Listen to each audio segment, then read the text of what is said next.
Ivy Valentine subscribes to Mark Yoon, so should you.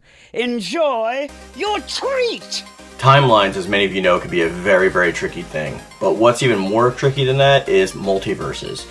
And even though Soulcalibur tends to go more with the prior than the latter, it can still get into some sketchy territory. So when we're talking about timelines, you would have to assume that like timelines either run parallel to each other or they're branching, right? So that would either be multiple timelines, either existing right by each other parallel, or it's the same timeline but there's different points of variation on each one. Not that split, but just variation points, which would eventually split and lead to a multiverse, right? Already getting messy just even talking about the basic concepts. We've seen this implemented in several games. Mortal Kombat has recently done this in Mortal Kombat 1. The MCU has implemented it in its timeline. We've had tons of multiverse experience things going back to like Ray Bradbury's A Sound of Thunder even, or something akin to that. But the biggest problem that like I have with multiverses is continuity. So when it comes to continuity, you want to make sure that things are aligned and not just so much that like it gives consistency throughout the story, but that readers and followers and players and watchers, whoever else is observing the media, can actually understand where things are coming from or where they're going possibly. And this creates a whole assortment of issues. So with Soulcalibur 6 in particular, we see 3 events in which they go into the previous timeline or they interact with the previous timeline.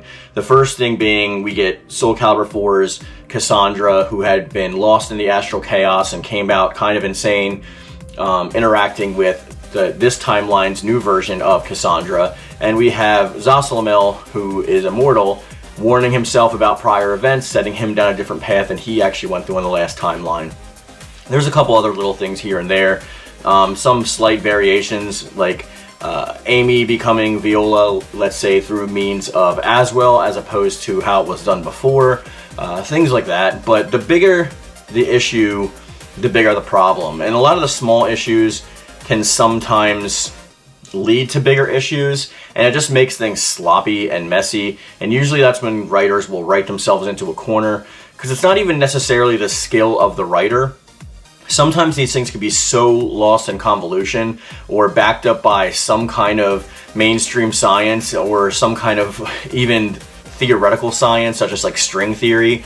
All of those things can come into play and lose the reader's interest because they have to market to a common denominator. That's usually how things go when it comes to marketing. They're not going to try to explain the story to the smartest people that are on the planet or the not brightest people who might be partaking in their media.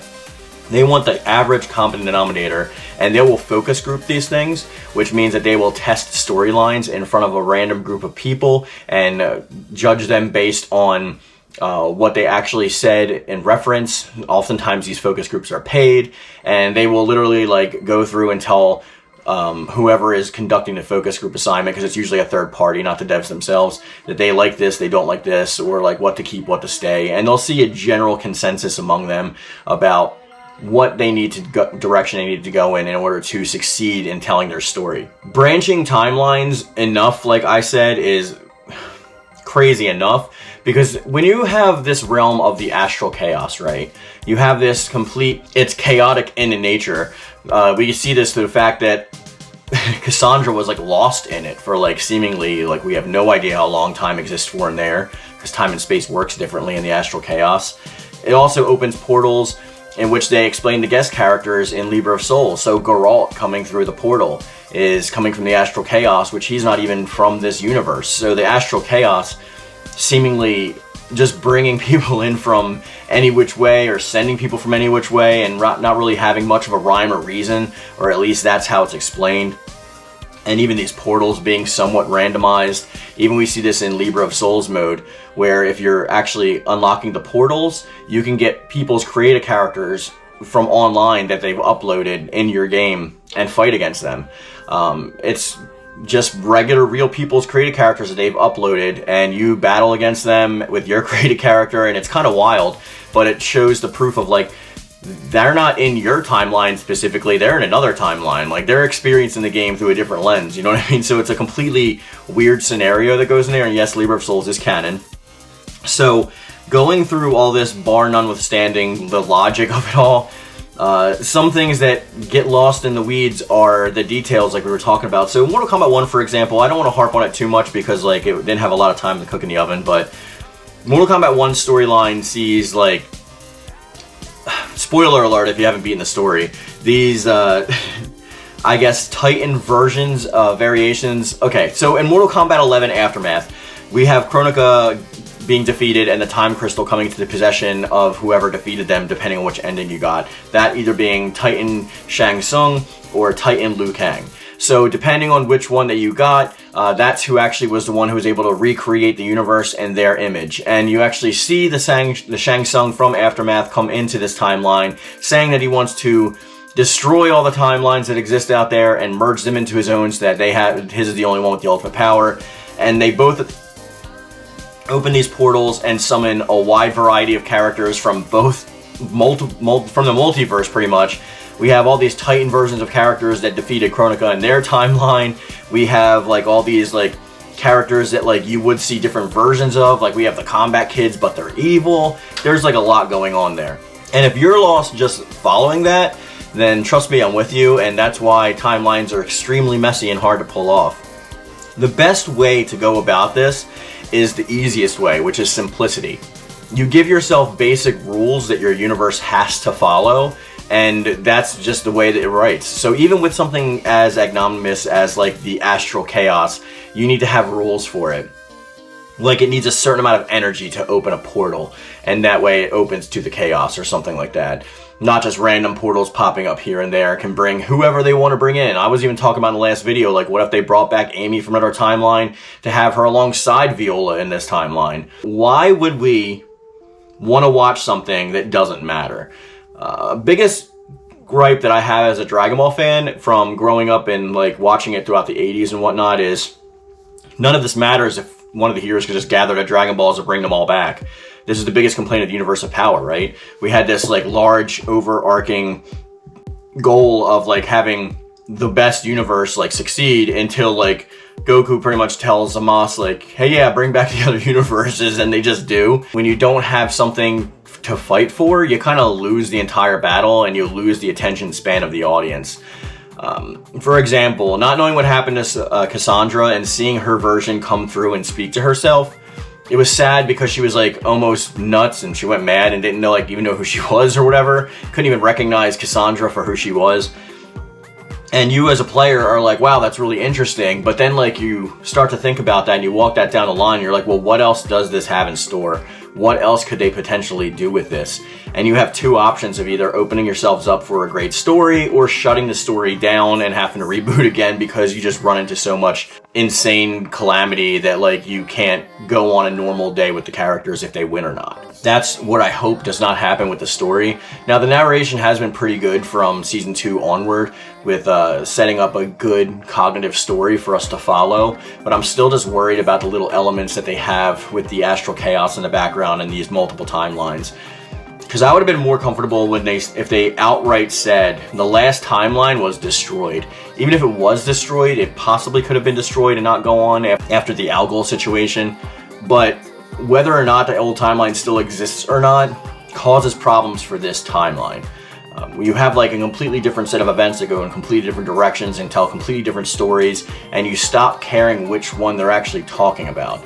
Kind of like in the MCU in the comic version, in the comics Marvel, they have Earth 616, right? That's like our regular determined prime universe, and everything else we consider the multiverse. But if you go to their universes, they consider their universes the actual things. And that's not bad enough to tell a story, but it is bad enough when you're trying to get people to care about the characters. Such as the Elseworlds in DC, right? Where you see Red Sun Superman, where like instead of landing in Kansas, Clark actually lands in the Soviet Union at that time, and he's raised to be like Russian. So a completely different scenario and story. Obviously it's not the main timeline of DC, but you start to get all these branching things that go nowhere, and the story just gets lost in the weeds. What I mean to say by this is that I've seen a lot of comments from people, and I agree with them, that once you go into a multiverse, you kind of lose the plot of the story, because there's very few ways that you actually get away with actually telling that story and it not being just like a mess. Like, it has to be as simple as possible. So you would have to say, like, literally, like, there's no way for timelines to cross over with each other, but they exist. Or you'd have to say that, like, there are very limited options on how people can access these other timelines and dimensions, and it takes an insane amount of power. Let's say even, like, the fusion of Soulcalibur and Soul Edge just to open a portal for another timeline. So now you can give a villain a goal to achieve that, but it's nigh impossible, so we wouldn't have to worry too much about that actually happening at the end of the day and what stories would ensue after that. I'm fine with these things also all being like what-if scenarios.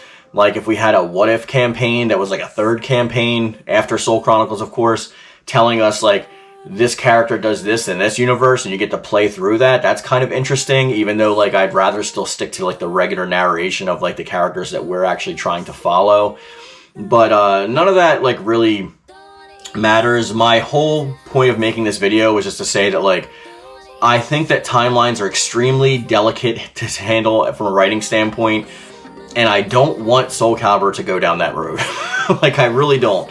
We already are in this new timeline, so we already know that there's multiple timelines. Fine. Just give us some kind of, like, confirmation that the old timeline no longer exists and Cassandra was an anomaly.